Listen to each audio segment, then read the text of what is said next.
বন্ধুসকল welcome back my YouTube channel Mithunal blogs পুনৰ নতুন ভিডিঅ'লৈ আপোনালোক সকলোকে স্বাগতম জনাইছোঁ। বন্ধুসকল SSC যিটো কনিষ্ঠ বাল 2025 SSB ITB লগতে CISF CRPF আৰু লগতে আসাম ৰাইফলমেন 53,600 প্লাছ ভেকেঞ্চিত আমাৰ অসমৰ বাবে কিমান ভেকেঞ্চি আছে, ল'ৰাসকলৰ বাবে কিমান ভেকেঞ্চি আছে, ছোৱালীসকলৰ বাবে কিমান ভেকেঞ্চি আছে আৰু লগতে এই পদবিলাকত ফিজিকেল টেষ্ট কেতিয়ালৈকে হোৱাৰ সম্ভাৱনা আছে, আপোনালোকক এই ভিডিঅ'টোৰ জৰিয়তে সকলোখিনি ডিটেইলছ ষ্টেপ বাই ষ্টেপ জনাব বিচাৰিছোঁ। গতিকে ভিডিঅ'টো অকণমান স্কিপ নকৰাকৈ একদম শেষলৈকে চাই থাকিব। বন্ধুসকল, যদি আপোনালোকে SSC GDত বা SSCত যদি আপোনালোকে পাছ কৰি থৈছে ৰিটেন এক্সাম CBT, তেতিয়াহ'লে আপোনালোকৰ কাৰণে এই ভিডিঅ'টো বহুতে বেছি ইম্পৰ্টেণ্ট। এতিয়া বন্ধুসকল যদি চাবলৈ যাওঁ তেতিয়াহ'লে আমাৰ অসম পুলিচৰ মানে আসাম পুলিচতকৈ বেছি ভেকেঞ্চি আছে SSC GDত, মানে SSC 2025 বৰ্ষৰ বাবে। যদিহে আপোনালোকে আমাৰ চেনেললৈ প্ৰথমবাৰৰ কাৰণে আহিছে বা কোনোবাই নতুনকৈ ভিজিট কৰিছে, তেতিয়াহ'লে চেনেলটো ছাবস্ক্ৰাইব কৰি লওক, কাৰণ এনেকুৱা ধৰণৰ ইনফৰমেশ্যন ৰিলেটেড চাকৰিৰ খবৰসমূহ আপোনালোকে আমাৰ চেনেলত আগতীয়াকৈ পাই থাকিব। যদি আপোনালোকে SSCৰ বাবে যদি আপোনালোকে ৰানিং কৰি আছে, তেতিয়াহ'লে আপোনালোকৰ ৰানিঙত টাইমিংটো কিমান লাগি আছে আপোনালোকে কমেণ্ট বক্সত কমেণ্ট কৰি জনাব। আৰু লগতে ইতিমধ্যে ইণ্ডিয়ান আৰ্মি অগ্নিবীৰৰ এক্সাম চলি আছে, যদি আপোনালোকে এক্সাম আছে বা কোনটো ডেটত আছে, তো আপোনালোকে কমেণ্ট বক্সত কমেণ্ট কৰি জনাব। আৰু লগতে কিমানমান কুৱেশ্যন এটেম্প কৰিলে আপোনালোকে কমেণ্ট বক্সত কমেণ্ট কৰি জনাব। এতিয়া বন্ধুসকল কথাটো হ'ল যে আমাৰ অসমত ভেকেঞ্চি কিমান আছে, মানে আমাৰ অসমত টোটেল ভেকেঞ্চি আছে প্ৰায় 5,670 প্লাছ। হয় বন্ধুসকল, 5,670 প্লাছ ইয়াতে ভেকেঞ্চি দেখিবলৈ পাব। ভালেখিনি ভেকেঞ্চি থকা বুলি ক'ব লাগিব আমাৰ অসমৰ SSC GD কনষ্টেবল 2025 বৰ্ষৰ বাবে। কাৰণ বন্ধুসকল আসাম পুলিচ AB UB এই ভেকেঞ্চি যদি আমি চাবলৈ যাওঁ প্ৰায় 4,000 মান ভেকেঞ্চি আপোনালোকে দেখিবলৈহে পাব। কিন্তু SSC GD 2025 বৰ্ষৰ বাবে ইয়াতে ভালেখিনি ভেকেঞ্চি আছে।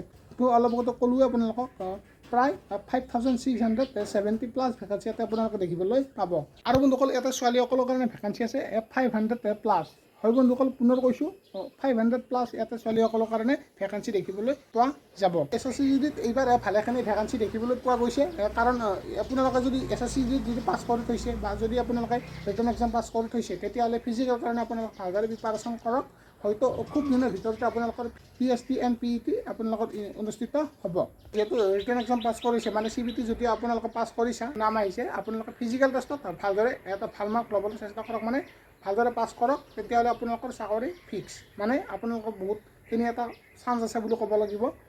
আছে ভালেখিনি প্ৰচেছ আছে, কিন্তু আপোনালোকে ফিজিকেল টেষ্টত যেতিয়া পাছ কৰিব, নেক্সট ষ্টেপৰ কাৰণে আপোনালোকে মানে নেক্সট ষ্টেপটো যাবৰ কাৰণে বা পাৰ কৰাৰ কাৰণে আপোনালোকৰ ভালেখিনি সহজ হ'ব। গতিকে কৈছোঁ আপোনালোকক ফিজিকেল টেষ্টত আপোনালোকে ভালদৰে পাছ কৰিবলৈ চেষ্টা কৰক। ৰিটেন এক্সাম মানে ৰিটেন এক্সামত যদি আপোনালোকে পাছ কৰিছে বা নাম আহিছে, তেতিয়াহ'লে ফিজিকেল টেষ্টত আপোনালোকে নেজাকে মানে দিবলৈ নোযোৱাকৈ নাথাকিব, কাৰণ বহুতে মানে আগতে তেনেকুৱা কৰিছে বা আমাৰ ইয়াৰ ওচৰৰে তো তেনেকুৱা কেণ্ডিডেটে এনেকুৱা কৰিছে। কিন্তু আপোনালোকক পুনৰ কৈছোঁ, এনেকুৱা ভুল কেতিয়াও নকৰিব। কোনে কি কৈছে বা কোনে কি কয়, তো আপোনালোকে যদি বেলেগৰ কথা শুনিছে ন, কিন্তু আপোনালোকৰ নিজৰ লছটো আপোনালোকৰ নিজৰ, বুজি পাইছেনে? আৰু যদি আপোনালোকে ফিজিকেল টেষ্টৰ কাৰণে তৈয়াৰী কৰি আছে বা ৰানিং প্ৰেক্টিছ কৰি আছে, তেতিয়াহ'লে টাইমিংটো কিমান লাগিছে ৰানিঙত আপোনালোকে কমেণ্ট বক্সত কমেণ্ট কৰি জনাব। আৰু ইয়াৰে ফিজিকেল টেষ্ট প্ৰায় আগষ্ট ছেপ্টেম্বৰ মাহতে ইয়াৰে অনুষ্ঠিত হ'ব।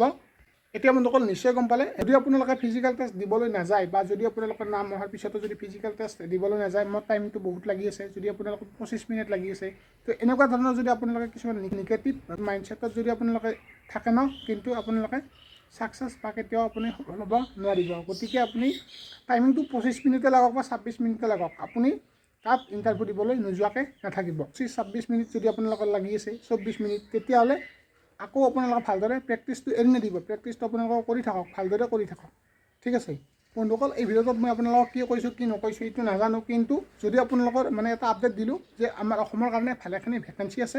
গতিকে বন্ধুসকল আপোনালোকে SSC যদি আপোনালোকৰ নাম আহিছে বা যদি আপোনালোকৰ ফিজিকেল টেষ্ট দিবলৈ পাইছে, তেতিয়াহ'লে আপোনালোকে ভালদৰে প্ৰেক্টিছবোৰ ভালদৰে জাৰি ৰাখক। কিমান মাৰ্ক পাইছে, কিমান কম পাইছে, কিমান বেছি পাইছে, ইয়াৰ লগত আপোনালোকে তুলনা কৰি লাভ নাই।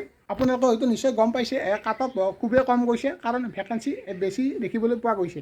লগতে কেণ্ডিডেটবিলাকে যিমানখিনি মাৰ্ক পাব লাগিছিল ইমানখিনি মাৰ্ক হয়তো পোৱা নাই। আজিৰ ভিডিঅ'টো ইমানখিনি আছিলে। আপোনালোকে ভিডিঅ'টো যদি এলৈকে চাই চেনেলটো এটা লাইক কৰক আৰু যিমান পাৰে সকলো বন্ধু বান্ধৱক শ্বেয়াৰ কৰক, কাৰণ যাতে সকলোৱে এই আপডেটটো বা ইনফৰমেশ্যন সকলোৱে গম পায়।